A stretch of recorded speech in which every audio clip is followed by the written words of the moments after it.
Presta atenção nisso aqui, presta muita atenção. Quando somos salvos, no momento da nossa salvação, presta atenção. Ela ocorre quando nós somos justificados. Salvação compreende justificação. Essas palavras não podem se separar. Não existe salvo sem ser justificado. Todo salvo é justificado. E todo justificado é salvo. É simples. Paulo coloca a figura aqui de um tribunal. Pecadores são criminosos. Os crimes são quebrar a lei de Deus, o evangelho, os mandamentos. A sentença, a condenação, a pena de morte, morte eterna.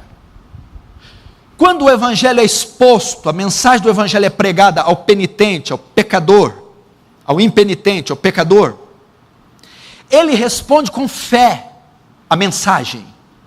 Quando ele responde com fé ao pecador transgressor, naquele momento ele é justificado. Ele está num tribunal, condenado pelos seus crimes. Mas quando ele crê, o juiz, que é Deus, bate o martelo e dá uma sentença favorável para ele. Absolve ele dos pecados. Declara ele legalmente justo, porque ele creu.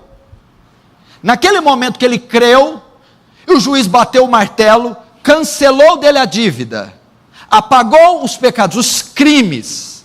Naquele momento ele foi justificado. O que significa isso? Declarado legalmente justo, sem pecados. Não que ele não vai cometer, mas ele não carrega mais a culpa.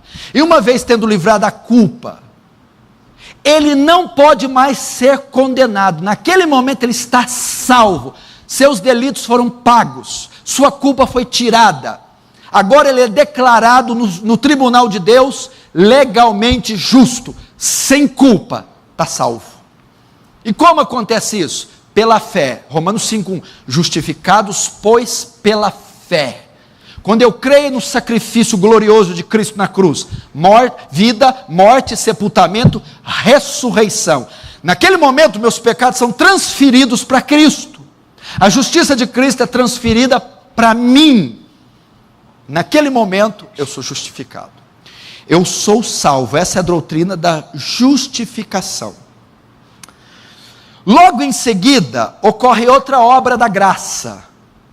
Note que o pecador agora foi livre dos seus crimes. Deus tratou com o passado dele, a culpa do pecado. Agora Deus vai tratar com o presente, o poder do pecado. É a obra que chamamos santificação. Ele tirou a culpa, agora ele vai tirar o poder, o domínio, a força do pecado na vida, na carne do crente. É a doutrina da santificação. O que é a santificação? Ele livra da culpa, o aspecto moral, jurídico. Agora o aspecto prático, a prática do pecado. A santificação é o processo de separação do crente, de mortificação da carne, mortificação do pecado, mortificação do velho homem. O que é a mortificação?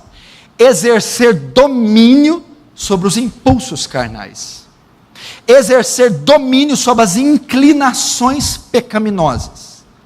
Santificação é o processo de separar o crente do pecado, separar do mundo.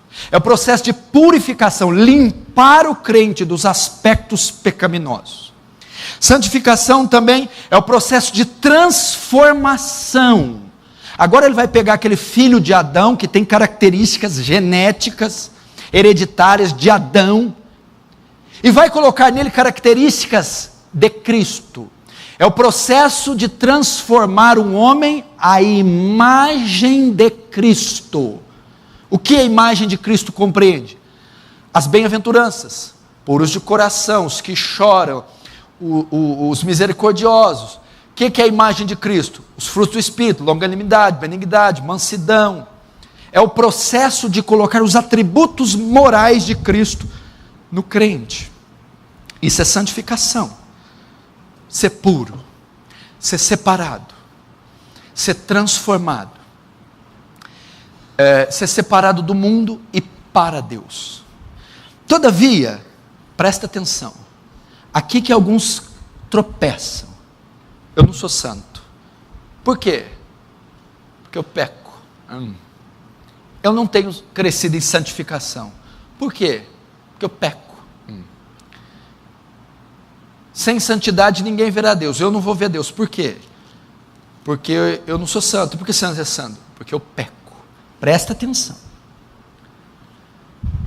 Você está confundindo santificação com impecabilidade.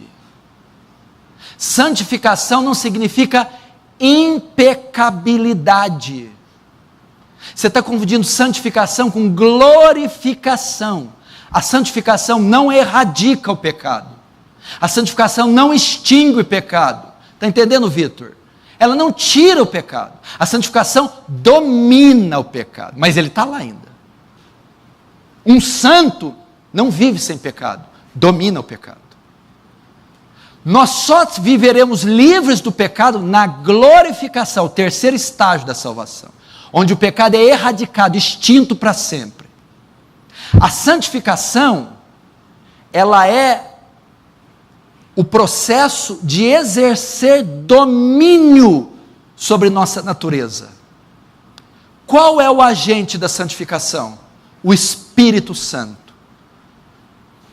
Qual é o componente que o Espírito Santo usa para a santificação? Domínio próprio. O que é domínio próprio? Um dos frutos do Espírito.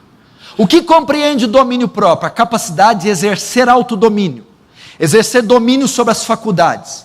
O Espírito Santo, quando habita no crente após a conversão, dá ao crente a capacidade de exercer domínio sobre as inclinações pecaminosas: cobiça, ira, lascívia, desejos sexuais, mentira, ódio, vingança. Isso é santificação, ok? O poder de exercer domínio sobre nossa natureza. Tá, mas eu ainda peco, então não sou santo.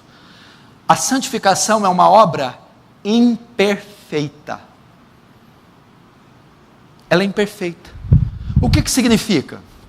Significa que eu exerço domínio, mas às vezes eu perco o domínio, caio. Isso não significa que eu não sou santo, nem que eu não sou salvo. Eu apenas perdi a batalha naquele confronto com o pecado. E muita gente acha que não é salvo, que não é santo, que não é justo, porque peca. Porque confunde santificação com impecabilidade. Santificação não é se tornar impecável. Se um dia você vê o pastor Paulo pecando, ele não deixou de ser santo. Você está tendo uma visão errada da santificação.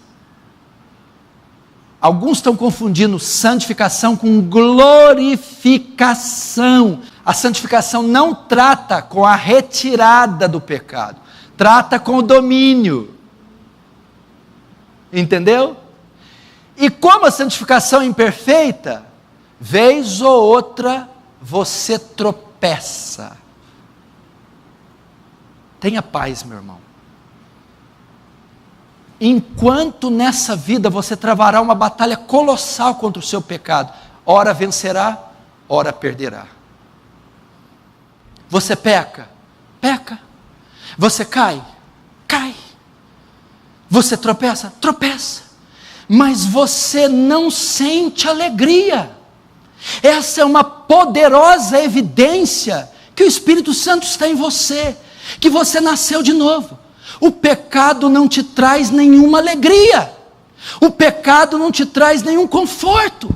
O pecado não te traz nenhum júbilo. E quando você nota que mesmo não vencendo, mesmo sendo fraco, caindo, que ao cair você se entristece, isso é uma poderosa evidência que você é salvo.